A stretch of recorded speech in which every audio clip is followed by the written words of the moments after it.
Da da da da da da da da da da da. Hello, Dudes. Penis. closet. Wait.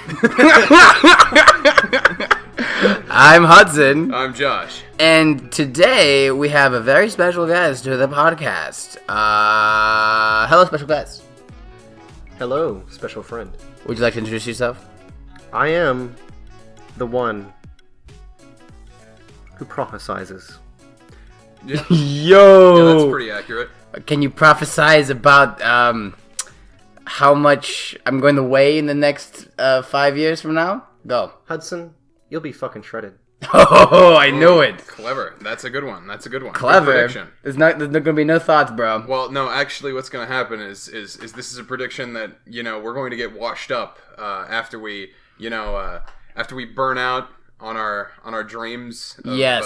Of becoming the lead members of the Jamaican bobsled team. Oh, damn. I mean, Yeah. you know how much actual fucking energy it takes to be... No. The bobsledders are jacked. They They're got so arms. They got jacked, arms. bro. But the problem is that they don't focus so much on a lot of the leg strength because they've got to have thin and collapsible legs to fit inside the bobsled. So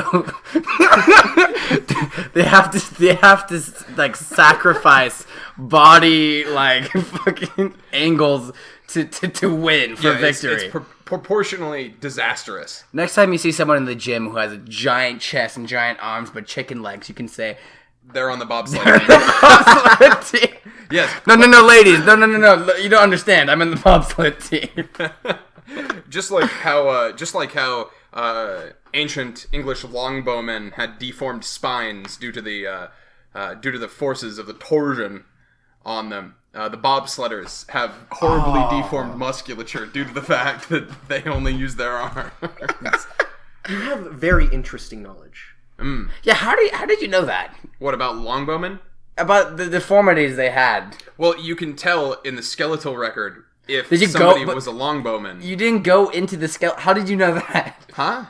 How did you know about the skeletal record? I have an interest in medieval history. Ah. Yeah, and Renaissance. Wikipedia, man. You go to the Castle in Muskogee. They'll tell you a lot of weird shit. They won't tell you about the longbowman deformities, I assure you. They'll show you. Yes. I am an accurate longbowman. Yeah, it's interesting. There are a lot of misconceptions about longbowmen, Like? Like, generally, it's thought that bows are not a particularly fast weapon. However, thinking about how longbowmen were more likely to fight, and how there are historical records, although not too many, about longbowmen being reasonably effective at different ranges, it's thought, and even illustrated in some manuals, that longbowmen would hold their extra projectiles, their arrows, with their firing hand, so with their right hand, so that whenever they pulled back the bow and shoot, they would be able to flick up an arrow and knock it and fire it. And with the correct training, you could probably fire one arrow per second, so it'd be very fast. Wow. That's why they were so fucked up. Yes, because Because if you were doing it naturally, it would be quite slow. they're right? yanking back functionally like probably around 100 pounds of force every time in order to pull the longbow all the way back to fire it. Jesus. Yeah, and they train for that their entire life. So from a very young age, like adolescence, when they would begin military training, their spine would curve, and their arms would elongate. I believe their left arm usually is compressed, and their right arm is elongated. So, and then their spine is actually just curved at that angle because of constantly pulling. imagine training from a young man, pulling and pulling and pulling all By the young time. man, we mean probably like 11. 11 years old, like your whole life, and you're fucking up your back this whole time. And then you're finally ready to be like an official longbowman. You go up there and they said, guess what, guys? We've invented the crossbow. Now, like, what do you mean? No, longbow's good. Now, there is some overlap there. Because crossbows are very useful in that they're similar to when you had the advent of firearms in the Renaissance and Venice and other places in Italy. Just like that, crossbows and longbows had a bit of an overlap, whereas crossbows became more prevalent due to the fact that they were easier to operate untrained, which was the main concern, is that military quickly became about numbers and about just how much force can you apply to the situation with the minimal amount of training. And so crossbows effectively made conscript armies, although not as good as trained longbowman units, still reasonably effective at range. And oftentimes you see infantry units carry crossbows with them along with their melee weapons because they could fire the crossbow and then discard the crossbow and then charge at the enemy to engage in melee. Dude, that's tight as fuck. Yeah. Speaking of tight as fuck, let's talk about that for a second. Let's talk about minimally being trained. So, Jesse, I'll start with you. What do you feel minimally trained in life that you really should be more trained at? This is a very beautiful conversation because an epiphany actually came to me. Raven actually told this to me just now. She told me that it's true. Oftentimes in life, we will train our entire life for one thing. And then it will seem like it was pointless. It doesn't make any sense. The crossbow came out! The crossbow did come out. But the truth is, unbeknownst to us, we are being trained and perfected for our life purpose, regardless of the current circumstances that we see. What is meant for you in your life, you shall experience. See, that would make sense, but I'm gonna be honest with you, I feel like some people got a little bit luckier with their life purpose than others. For example, Bill Gates, fucking nerd, right? Shouldn't have amounted to anything, really. But he happened to be right next to the University of Washington growing up, where he had this giant lab, and he could just work there, on computer science shit all day, and he was able to, because he had that exposure, he was able to go out and do all that shit, right? But most people did not have access to a super high powered computer that the University of Washington did, right? That's a very, very good point. However, that is viewing the world from a materialistic lens. If you simply accept in your heart that the desires of your heart are there because the desires of your heart are there because they are promises from the Lord. If you choose to accept these promises from the Lord and agree with the Lord that these are promises from the Lord, you will live them completely whole and satisfied. How do you know when it's from the Lord and it's not just me being I really want to go to Miami and go club in Miami? How do I know what's from God? And Well, that one seems pretty much entirely desire driven. Now, if you wanted to open a club in Miami, you've opened up a new path, my boy. That's a good question, and it is the first question most people would ask. So you're going to help a lot of people with this question. Hell yeah! All right, audience, listen. You've got to be careful not to touch the pop guard. That's going to be a big peak on the audio file. Whoops! Just fucking smacks it. Okay, continue. You will know if it is a promise from the Lord if you see and feel and know it as the truth.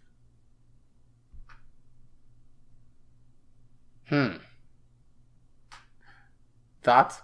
I suppose, are there any recommendations for people that are trying to find this, to discern the truth, I suppose? Is it sort of a meditative thing? There would be no confusion at all whatsoever. If you find that point where your desire is, I would kind of like this, I think this is the way to go, then that's not the way to go. If it's, I feel it's the way to go. This is the truth. I know it. There is no confusion. There is only feelings of faith and only feelings of goodness that come from this light that you're looking at. Then you know it is the light. For if you look at a light that flickers... He's snapping, folks. It's like, yes, maybe, yes, maybe, yes, maybe.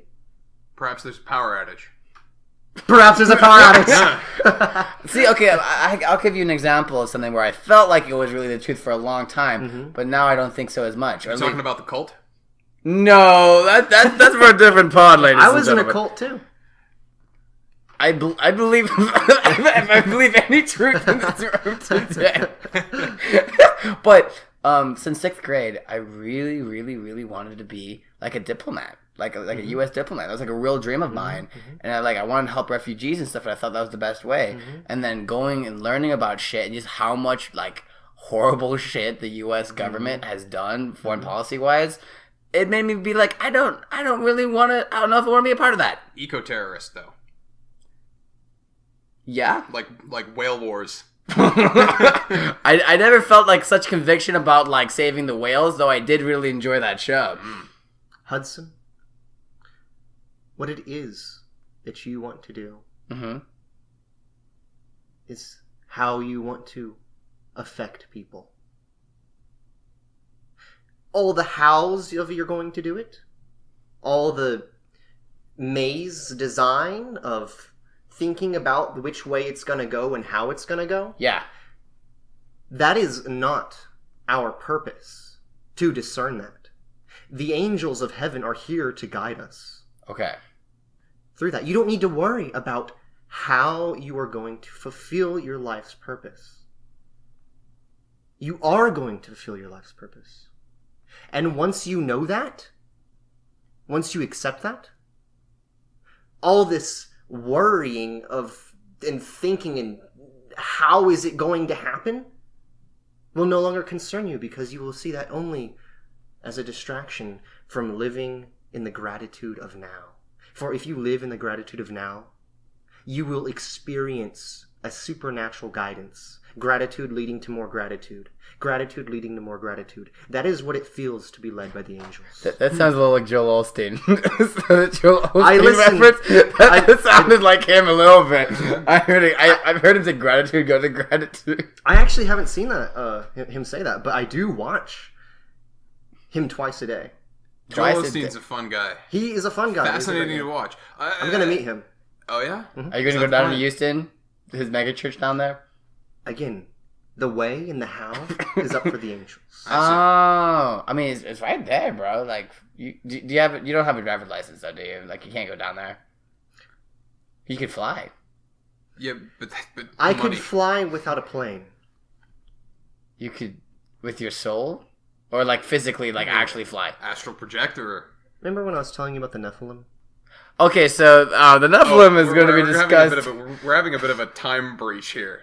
So okay. We recorded the podcast for the next week before we recorded this podcast because Josh had a very important duty, and that was going out and finding stuff.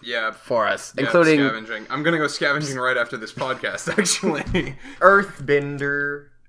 Oh yeah, that's a reference to the next podcast. Tune in next week. Ooh, man, the timeline, the canonical timeline's getting a little bit I wacky. fucking hate the lore.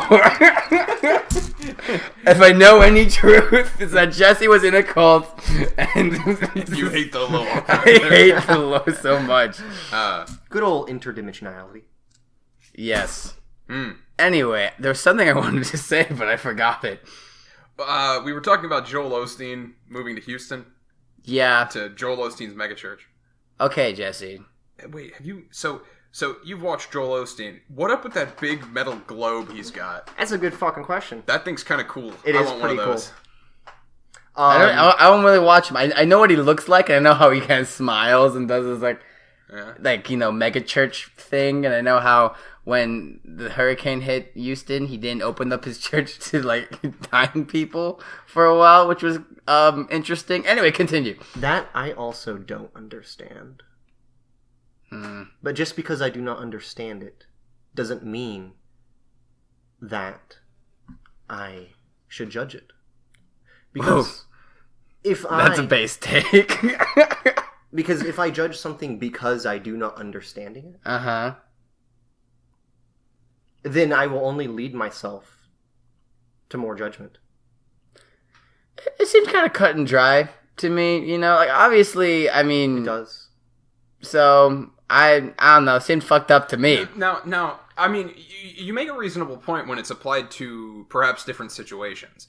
The entire human experience and many major developments in society and history have been driven by a lack of understanding, or perhaps a desire to remain ignorant in a way.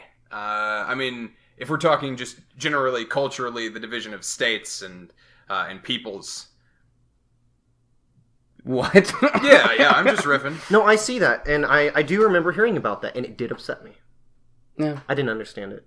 I was like, why wouldn't that be the thing that you do? Yeah. I would think so. Maybe there's some Texas law against it. There wasn't any Texas law against opening your church to people. Probably isn't, but a lot of churches though, and generally smaller churches for sure, do offer a lot of things to people that are in a bad way, which is nice. It's just you run into some significant logistical advantages. At a certain point. Well, that was the thing. Like, logistically speaking, he has a giant fucking church, and you can open that up to people who are in the street, and they were like, well, no, for a long time. There's a lot of money that's fed back into the ministry and to him personally. Yeah, he lives in a mansion. And to the church.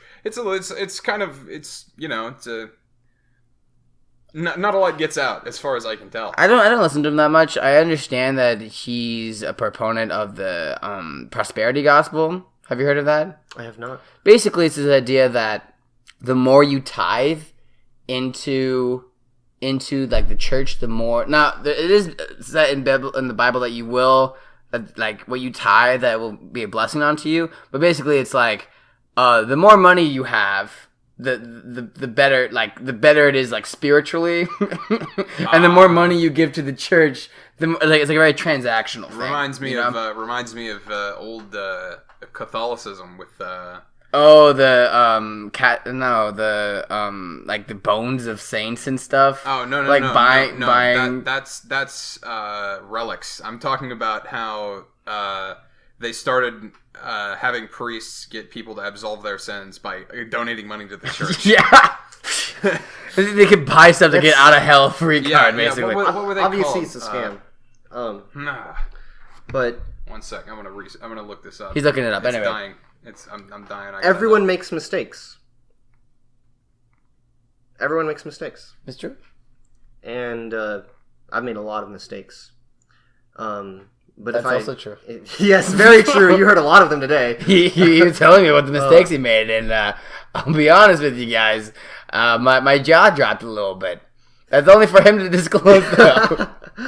Yeah. I drink a cup of piss. No, you didn't. Oh, fuck, goddamn it.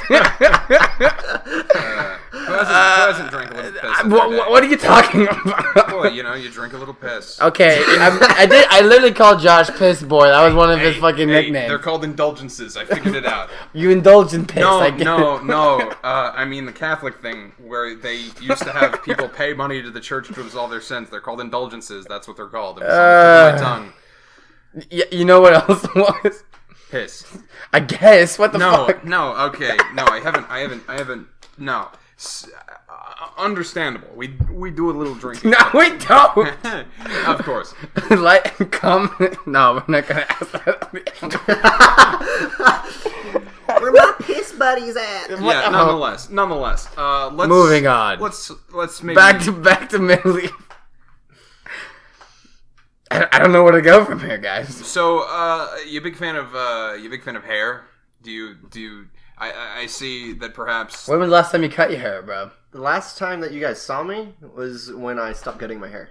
Wow. Okay. I remember because you did have like not short hair, but you had like kind of more. It was probably jawline-ish, But- maybe neck. Someone has told me that they will cut my hair when the portal opens. Their portal or your portal? The portal The between portal? worlds. Is the barber shop in the other world? Oh, maybe they left. Maybe they left their tools Literally, it's a logistical thing. there. That would be an interesting. That would be an interesting one. I'll cut your fucking hair once the portal opens. Look, it's possible, but Okay, I don't know where the barber shop is, but Oh, I I see. know of the barber. I see. It happens. I mean, I've met a couple barbers in my day. There's one right across in Campus happens. Corner, and like I was talking to him, and he seemed kind of chill. And he was talking about how dirty like he went to Jamaica, and he was saying like they were talking about like dirty Jamaicans and shit. Like my barber, and I can't do anything about it. I'm just like sitting because this guy could give me a bad haircut. Well, look, it's how it So I have is. to- You come down to Oklahoma to get your weekly dose of racism on the Oklahoma Patriots podcast. Yeah, there it is. Yeah. Yeah. What a shame, what a shame. Now people are going to dox this barber. What have you done? Oh, yeah, he might. No, He deserved it. I'm Yeah. not a part of I'm not this. gonna dox it. I'm just saying that's what happened to me. Yeah. Made me uncomfortable. I didn't know what to do. You know, we're still trying to get doxed here at the Dudes in the Closet podcast. Don't dox us, please. No, we really want to escape the closet. That's the goal, is that somebody frees us from this hell My dream. kink is basically the FBI just coming in my house and breaking everything down. Oh yeah, I'm a big fan. I really get off to the ATF shooting my dog. So anyway, There's just no fucking hesitation. no, generally not. It's probably because it's true feelings. But of course, that was mostly sarcastic. That's definitely. I don't know, bro. Cops do fucking shoot dogs all the time. But I'm That saying happens. you are very good at that. You're very good at like moving between sequences. And remember what I told you that Very smooth. you have a natural ability between moving between dimensions. Oh, You just like maintained the previous dimension of your physical form, which was your expression with your throat and the way you were speaking, while changing your spiritual form to that of joking. So can I try to get you guys both to leave and go back to the piss dimension? Is that what I can? oh, dude, there is no piss dimension. We are in the piss. I fucking knew it. Always- God. Look, Ah. why do you think we've been locked in this closet for so long? I've been trying to protect you. Sweet boy. Yeah. What's your favorite thing about being in the closet? So. Nothing. It's kind of cozy. Cozy as in I cannot move my limbs. I'm pretty sure the circulation has stopped in my right arm. Well, can you feel your arm? No. Try your other hand. Did you say your right arm? That's your left arm. They don't know that. Yeah. So you just felt your arm. It seems to me that you're fine. I'm glad we got that solved. Yep. Um, No, it's fine. You know, have you removed any restraining clothing? Do you have a watch on, perhaps, or? I do have a shirt on. It is pretty restraining. Dude, I love how free you are. I just took off my shirt, ladies and gentlemen. I'm sure they didn't need to know. Hudson's nipples are approximately 3 inches in diameter. No, they're not. There is 1 freckle on the right nipple. That is that is true. There is at least, I want to say, 15 hairs coming out of the right nipple. Do people and- shave their nips? I imagine they do. Yeah. I fear shaving my nips because my nip is near my nip. You don't need no. You don't need to shave your. I imagine it's probably in the vein of. You're aware of manscaping, the phenomenon, the sort of cultural craze. I Yes. bet it's waxing. It's probably waxing over shaving. In sensitive areas, it's probably a lot better. It lasts a lot longer. Plus, have you ever?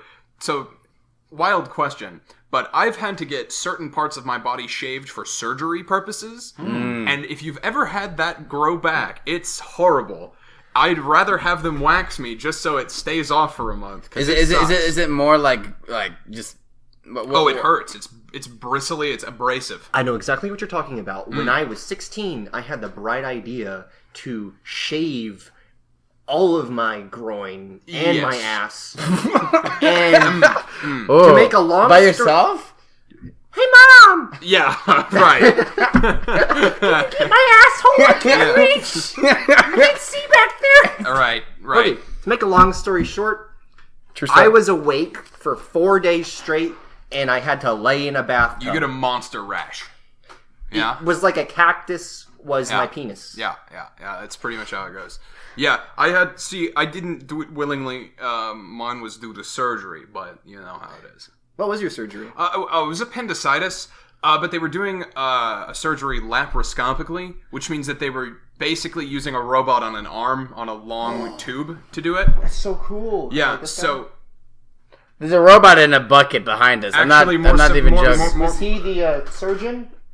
No, but basically, they made several incisions on my abdomen, and they made one fairly low, so they had to, do some shaving.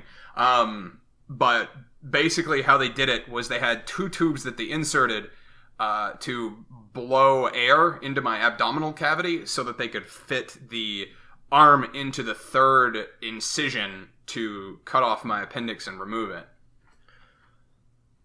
That was a lot of insideness. Yeah. Oh, it was pretty cool. My appendix was like the size of a golf ball. Is that how most appendixes are? No. When you have your appendix is usually very small in diameter. Like how big? Like, I don't know, probably a couple millimeters. It's a vestigial organ. We don't need it anymore, and so it's been reduced over the years due to evolution. I didn't know they was that small, though. I thought they were kind of big. No. Like this. No. Whenever you get appendicitis, it swells, it fills with bacteria, and that's when it gets to, like, golf ball size. Yeah. Vestigial.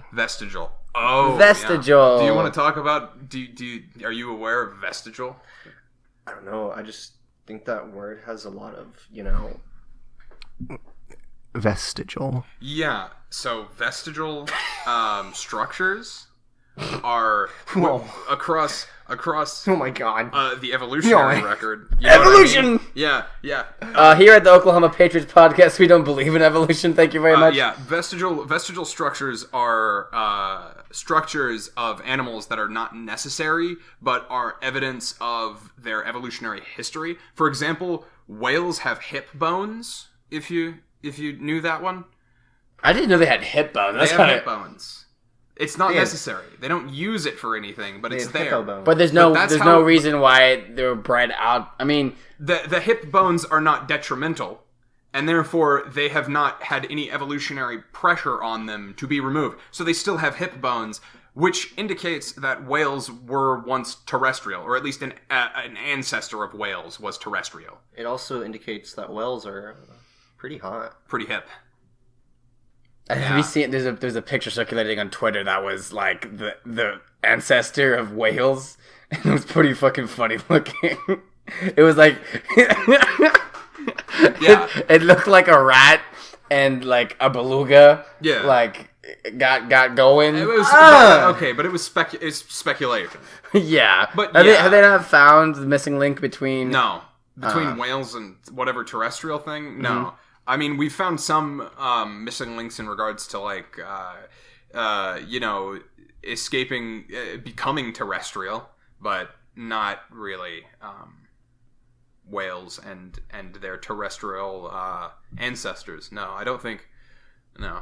That's insane. It's crazy that some of us we're all starting in the water, and then we got out of the water, and some of them were like, "It's time to go the fuck back." Well, yeah. I mean, the ocean's got a lot of room. It's pretty big. That's the best way to describe the ocean I've ever heard. Yeah, it has a lot of room. It's pretty. I mean, think about it, because like there's more ocean, just like literally just from like the top of the ocean. There's more of it than land.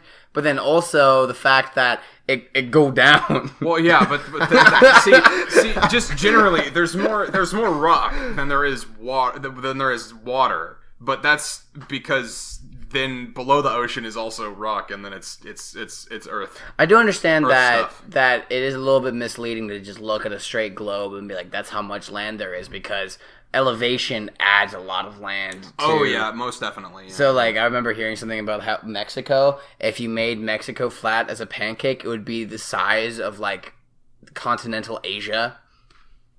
Like, that's how mountainous it is. But then how big would continental Asia be if you flattened it? Probably could cover the whole planet. Yeah, they've got a lot of big mountains in Asia. You both know a lot about a lot. We both know like things that won't help us in any way. Oh, but it will. It will. I mean, you never know. For the ultimate truth? For the ultimate truth, yes. Everything that has been building up to this moment, no matter how insignificant it may seem, it will come in extremely useful at some point. So I'm at a bar. I see a cute lady on the other side. I say, hey, you know Mexico would be the size of continental Asia. It was as flat as a pancake. Thanks, Jesse. Thanks for revealing my truth. I'll use that next time. That's mine. Oh, damn. There's my water. We're all drinking water. You know, now. earlier you actually you drank my juice and Arby's, but I didn't say anything. Oh, that's the second time you've done that. Yeah, that's super interesting. I have ADD, bro. Like I don't even think about where I drink. I just like. So, would you classify being ADD as not looking where you're drinking? It's part of it. I mean, I just don't pay attention to some abnormal drinking. Starts chugging vodka. Have you ever... this is just my ADD, guys. Have you ever had issues with the toilet? Herpes, maybe? Oh, like staying on the toilet too long? I just mean because there's water in there. Grabs the water bottle. What about piss? See, I'm the only one here who hasn't drank piss, apparently. Man, dude, join the club, man. Yeah, no. You ever watch survival shows on the Discovery Channel? Bear Grylls. Bear Grylls, a good Man versus Wild. What if there's an episode, Wild 1, Bear Grylls died in a tragic accident? So he has almost died multiple times, but he has a whole crew around him. Yeah, but he has almost died multiple times because a lot of his stunts he does himself. So they have had a lot of have had a lot of very almost deaths on behalf of Bear Grylls. He got hit by a sled once. Anyway, but dual survival. How fast was the sled going? You ever watch Naked and Afraid? Is the sled part of it? Yeah, the sled was going pretty quick. Look, he got hit by a sled. Okay, I've been hit by a sled. Like, how fast was it? Well, it was down the side of a mountain, so it was pretty fast. Probably near terminal velocity for said sled. And that particular you'd feel that in the morning. Well, yeah, the cameraman was on the sled, but they lost track of Bear Grylls in the snow, and then, the cameraman hit him with the sled. It's funny out of context, but there were a handful of injuries, and it was not really a good deal. I just really appreciate him going into quicksand in Scotland. Do you remember that episode? Oh yeah. He does his own stunts, but that's probably one of the most dangerous points of it. I mean, they plan it out. They have a lot of the making of, and I'm pretty sure they have before Bear goes in there. A couple other survival experts go in and try it themselves. Maybe. I'm not sure. They might just plan it out. Bear Grylls, I heard on one of the making ofs that Bear Grylls and the crew go to the location and go sort of along a trail, because they sort of follow a moving thing in terms of just keeping things interesting, keeping relevant information, So they find different points of interest, and then they, record the whole thing. And they had multiple different cameras, so they'd have the big actual setup camera, a lot of smaller cameras, and they'd have a camera, like a handheld camera for Bear Grylls to hold. Sometimes they'd have, the GoPro, personal cameras. Yes, not necessarily GoPro the brand, but you. It's just my understanding that Bear Grylls will eat. He's part of the drink piss club, of course. Yeah, the most famous. Probably he has eaten maggots on maggots, TV. But then he has real food on off camera. Oh, probably, but he buckles down and eats some roaches on. Yeah, because it's great TV. Yeah. My favorite thing, but he is a survival expert. I know, and he did climb Everest and all that. My favorite thing that Bear Grylls ever did was one day he was like, "I'm cold. Oh, there's a seal carcass. I'm gonna make a vest out of its skin. Oh yeah. I'm not cold anymore. Bro, that reminds me of episode 5 of Star Wars, baby. Oh yeah, with the tauntaun. Tauntaun time. Man, I'm a big fan of Star Wars. Me too. Star Wars you know, is amazing. Supposedly, episode 5, a lot of the creative direction was wrenched from Lucas because the directors and some of the other producers kind of took over the majority of the project. And it turned out really well directorially because, as it turns out, and as we all found out upon the release of the prequels, Lucas is not the best director. He's not. He really isn't. Though I do have to say, and you can definitely see George Lucas's, like, his little prequel energy in it. Episode 6 is my favorite episode. Oh, episode 6 has some big moments. I do. That's a good pick for favorite episode. Because I watched Star Wars when I was a kid, you know. Episode 5 is more of a kind of dark, so I can see adults really liking episode 5 the best. But episode 6 as a kid, because when you're a kid, you like the Ewoks, you know, and you like a lot of that kind of more corny, you know. And then when they added the special release 2004, they had like the whole like Jabba's palace, like the whole, remember the whole like the singing sequence that probably everyone cringed at. I'm still haunted by that one singer. Yeah, but oh yeah, with the proboscis. Yeah. Something very interesting that I have discovered about Star Wars is that some of the characters, specifically Darth Maul, he's a cool dude. He was in the crossover episode, the first one. I have found him in Celtic folklore. You found like Darth Maul in like Celtic references. They describe this Nephilim as having red and black tattoos with glowing orange eyes and horns around the head, who had the abilities of telekinetic. So do you think that perhaps there are certain aspects of folklore that have permeated modern media? This is what I have seen, is that people all the time, whether they know it or not, when they are specifically in the act of creating, where does that creation come from? Where does the imagination actually come from? What is the imagination? Where is that information coming from? Some people will just say it's from inside your head. But what does that mean? What I have discovered is that the Holy Spirit acts in very, very strange ways. And I know that's a cliche thing to say, but what I am saying is this. You will discover a lot about who you are if you consider that what you are imagining is not purely from nowhere, but instead coming from a real place that is involved with your purpose here. Will I discover anything about Darth Maul using the Holy Spirit? Hey,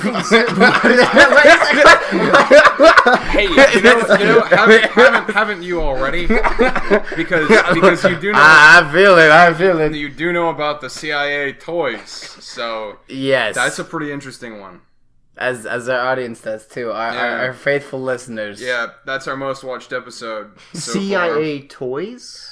Oh, we'll tell you about it later. Yeah, you should watch the first episode of the Dudes in the Closet podcast, the Osama bin Laden Darth Maul crossover episode. Wait, is that really what it was really involved with Darth Maul? Yeah. Wait, what? Yeah. Hey, this is how we do it. It's called retroactive advertising. Watch the first episode of the Dudes in the Closet podcast again. Do it. Enjoy, everybody. Dude, I was about to trip. I was about to spaz for a second. Oh yeah. That would have been be cool. Careful. You want me to? No. You said it'd be cool. I'll be cool. Do it right after. Do it in the car while I'm trying to drive on the highway and crash. Ooh, okay. That'd be spicy. I like an adventure. You gotta be careful. The stool, not particularly a stable method. He's on a stool right now. What is your favorite place to sit? Definitely one of those spinny chairs. Like one of the rotating office chairs, perhaps. Yes, and you can roll around that are really greased up, so you can spin quite quickly. Yeah, you can race in those chairs. Yeah, I'd like one of those. We should have a race like that. Also, good question. My favorite place to sit is in the air. Huh. Can you demonstrate for us? He's currently sitting in the air, given that he is surrounded by atmosphere. Technically, we're all hovering over our seats, right? In a way. From a physics perspective, yes, but also no. From a physics perspective. But I have seen monks levitate. Oh yeah. That's what I'm referring to. Oh. Yeah. So you'd like to do that someday? I will. You will do it. That's part of your purpose. Mm-hmm. That'd be pretty. That'd Banger. Be pretty cool. Do let me know if you manage to get that one down. Please get it on I'll camera. I record want to it. see it. Okay. Yeah. It'll be on my Instagram. Probably sometime this year. Oh, that's a tight time for plug your Instagram again. But not again. This is the first time. Jester the Jesse. Jesse. There's a lot of prophecy that's going to be unfolded this year. And I have been chosen by the angelic hierarchies to unveil it to those that truly desire to know. Big year. I'm one of those who truly want to know. So like I'm waiting. I got my ears open, my boy. Your faith is my faith. Yo, that's hype. I love to hear that. Right, you know? Oh, man. Yeah, well, my favorite place to sit. Speaking of faith. I've got a really comfortable computer On chair. Shrek's cock. I've got a really comfortable computer chair. It's actually a Lazy Boy brand, not sponsored, unfortunately. But Lazy Boy, do hit me up. I do really appreciate your recliners and other chair-related products. So it's a Lazy Boy. It's pretty good, very comfortable. Man, you ever just sit in a yoga ball? Yeah. There's a yoga ball in my house. That seems like yoga ball's your kind of vibe. Yoga ball or really greased up office chair. Yeah, I really need that because the ADD makes me drink out of weird stuff. It makes me bounce in chairs. Yeah, that's how it is. That's like a really fun problem to have. You know, I don't see it as a problem. No, it is. It definitely is. I mean, I told you some fun stuff, but there's actually I do have other actual like legitimate things that make it harder to live because of it. I believe you will see the blessing in all of them. Oh yeah, no, it's chill. I mean, there's pros and cons. You just kind of roll with it. You can also get medicated. That's also an option. Yeah. Oh, a friend of mine's recently on Adderall. Oh, really? Yeah. How's he liking it? Doing those amphetamines. So far pretty good as far as I can tell. You can't really, like, at least when I was on that shit, it, like, drains you of your personality. But it acts a little bit different. So most people, amphetamines. Like, they tend to do that. Most people who go on Adderall, like, they go, it's like, it's a stimulant. Yeah. And so it makes you do a bunch more shit. When you have ADD, on the other hand, it stimulates you, but that actually makes you less active in a paradoxical way because it's a dopamine deficiency is what causes the ADD. And so to make up for it, that's how you get distracted so easy. That's how all this shit happens is because you're trying to make up for the dopamine deficiency. So if your brain thinks that it has enough dopamine, all of a sudden, like, you have more time to actually do the stuff that you actually want to do. Or otherwise you just get, bungled up. And, for reference, most amphetamines, in fact, I'm pretty sure that's part of their classification, is that they mimic dopamine as a neurotransmitter. Mimic. Yeah. That's the word of the day. Yeah. Mimic. By the way, you're an amazing businessman. I do a little business. I could see Josh owning a freaking used car business. I do make myself out to be a sneering capitalist, so I do appreciate that. I could totally see you like trying to change the freaking how many miles is on the car. Yeah. Well, nonetheless, I think it's about time we wrap this one up because I've got to go scavenging because we've run out of food. Yes, the ground butter is starting to go stale, and we've eaten through most of it. So I'm gonna have to go out and get us some more victuals, some more food. Well, while you do that, join us next week when we open Jesse's bag of fun trinkets and spiritual essences. It's a good time. Come back. Think of it as a giant ball sack of not cum, but instead inspiration. Not cum. Buonissimo. Buonissimo. All right, Please ladies and gentlemen. do not come. Arrivederci. Okay, bye-bye. Ustium revele.